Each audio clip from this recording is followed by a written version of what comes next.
င်ခြေထောက်နဲ့ကြက်ဟုတ်ပါတယ်ဒါကတော့စင်ခြေထောက်လိုမျိုးခြေထောက်အကြီးကြီးတွေရှိတဲ့ကြက်ပါဒီကြက်ရဲ့ခြေထောက်တွေဟာစင်ခြေထောက်လိုထူထဲပြီးတကယ်ကိုထူးဆန်းတဲ့ပုံစံရှိပါတယ်ဒါဟာဒေါင်းတောင်းကြက်ဖြစ်ပြီးငကားကြက်လို့လည်းခေါ်ပါတယ်ဗီယက်နမ်နိုင်ငံကဖြစ်ပြီးရှားပါးမျိုးစိတ်တစ်ခုပါသူ့ရဲ့အထင်ရှားဆုံးအင်္ဂါရက်ကတော့ကြီးမားတဲ့ခြေထောက်နှစ်ဖက်ပဲဖြစ်ပါတယ်ဗီယက်နမ်နိုင်ငံဟွန်းရီမြို့နားက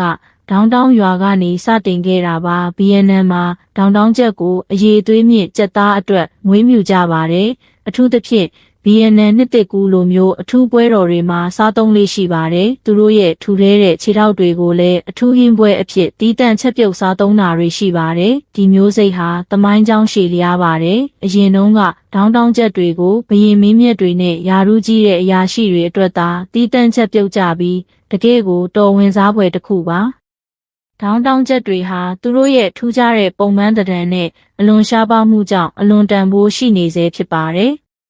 အပြည့်အဝကြီးထွားလာတဲ့ဒေါင်းတောင်းချက်တစ်ကောင်ဟာဒေါ်လာ2000ကျော်အထိရနိုင်ပြီးခြေထောက်တွေပိုကြီးလေဈေးနှုန်းပိုမြင့်လေဖြစ်ပါတယ်။